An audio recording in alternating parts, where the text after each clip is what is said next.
Kami dari kelompok 4 ingin mempresentasikan makalah tentang ancaman di bidang pertahanan dan keamanan. Terbentuknya negara Indonesia dilatar belakangi oleh perjuangan seluruh bangsa Indonesia sudah lama menjadi incaran banyak negara atau bangsa lain.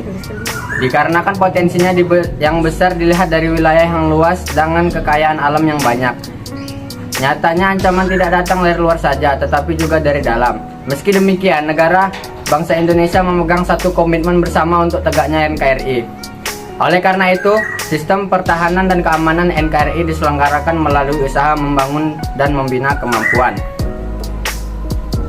Sering berjalannya waktu, proses penegakan pertahanan dan keamanan dalam NKRI tidak semudah yang dibayangkan atau semudah yang kita bayangkan.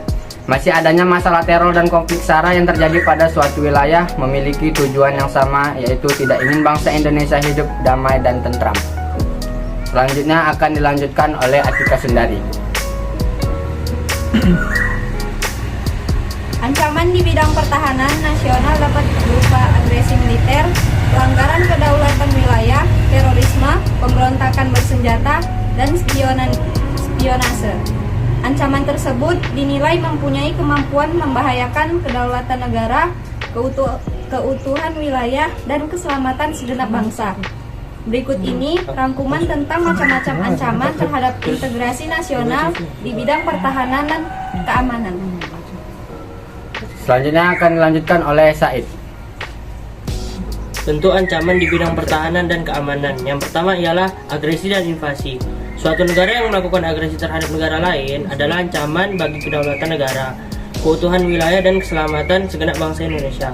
Invasi merupakan bentuk agresi berskala paling besar dengan menggunakan kekuatan militer bersenjata yang dikerahkan untuk menyerang dan menduduki wilayah Indonesia. Selanjutnya ialah pelanggaran wilayah. Bentuk lain dari ancaman militer yang berpeluang terjadinya cukup tinggi adalah tindakan pelanggaran wilayah. Wilayah laut, wilayah udara, dan daratan. Indonesia adalah negara lain. Selanjutnya akan dilanjutkan oleh Gifta. 3. Pemberontakan bersenjata. Pemberontakan bersenjata melawan pemerintah Indonesia yang sah merupakan bentuk ancaman militer yang dapat merusak kewibawaan negara dan jalannya roda pemerintahan. Selanjutnya dilanjutkan oleh Atika.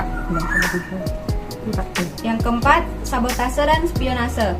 Indonesia memiliki sejumlah objek vital nasional dan instalasi strategis yang rawan terhadap aksi sabotase, sehingga harus dilindungi oleh segenap bangsa. Kegiatan spionase dilakukan oleh agen-agen rahasia dalam mencari dan mendapatkan rahasia pertahanan suatu negara dari negara lain. Selanjutnya dilanjutkan oleh Fikri Fahrezi. 5. Aksi teror. Aksi teror merupakan bentuk kegiatan terorisme yang mengancam keselamatan bangsa dengan cara menebarkan rasa ketakutan yang berlebih hingga menimbulkan korban tanpa mengenal rasa kemanusiaan.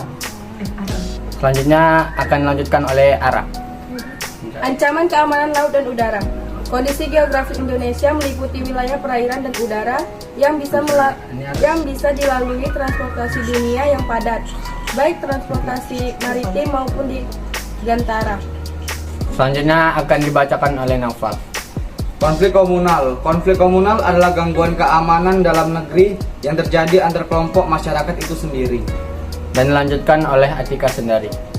Strategi untuk mengatasi ancaman di bidang pertahanan dan keamanan.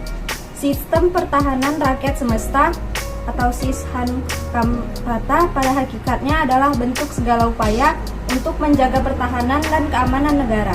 Jadi, seluruh rakyat dan segenap sumber daya nasional, sarana dan prasarana nasional, serta seluruh wilayah negara merupakan satu kesatuan pertahanan yang utuh dan menyeluruh. Ancaman militer akan sangat berbahaya apabila tidak segera diatasi bangsa Indonesia. Maka itu harus diterapkan strategi yang tepat untuk mengatasinya. Dan akan dilanjutkan oleh Gifta. Dan sebagai warga negara, untuk mengatasi ancaman di bidang pertahanan dan keamanan juga bisa ikut berperang. Contohnya adalah dengan menjaga persatuan dan kesatuan, saling menghormati walaupun berbeda baik dari segi ras, suku, agama, dan etnis. Bisa juga dengan menjalin hubungan dengan sesama masyarakat. Jadi, tidak semua warga negara perlu ikut bertempur dalam mempertahankan negara, tetapi dimulai dari hal sederhana seperti menghormati orang lain dan mengenali yang namanya perbedaan. dan akan dilanjutkan oleh Raudatul Zahra. Selanjutnya dengan selalu tertekad kuat buat menjaga keutuhan negara Indonesia dengan membangun sistem pertahanan yang kuat. Di mana dengan sistem pertahanan yang kuat itulah diharapkan agar tidak dihancurkan dengan mudahnya oleh orang yang tidak bertanggung jawab.